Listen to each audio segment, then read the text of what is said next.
ഫീസായിട്ടുണ്ട് 2 ദിവസമായി. ഫീസ് തരാം പക്ഷേ ഫീസ് തരാം.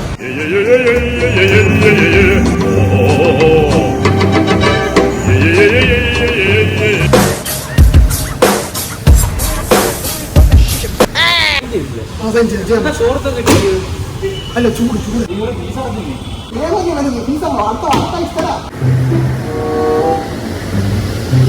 ആശാൻ ഇല്ലെന്നാണ് തോന്നുന്നത്. അതൊക്കെ നൈസായിട്ട് കയറാം.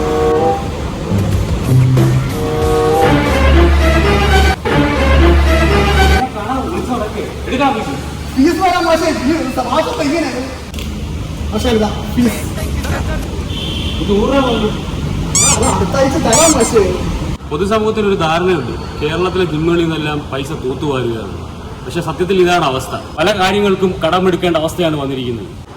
ഈ ജിം മേഖലകളെല്ലാം മുന്നോട്ട് പോകണമെങ്കിൽ നിങ്ങൾ ഫീസ് എന്ന് സഹകരിച്ചേ പറ്റൂ. എന്നാലേ ഈ പ്രസ്ഥാനം മുമ്പോട്ട് കൊണ്ടുപോകാൻ പറ്റുകയുള്ളൂ. നിങ്ങളാണ് ഈ പ്രസ്ഥാനത്തെ വിജയിപ്പിക്കുന്നതും പരാജയപ്പെടുത്തുന്നതും.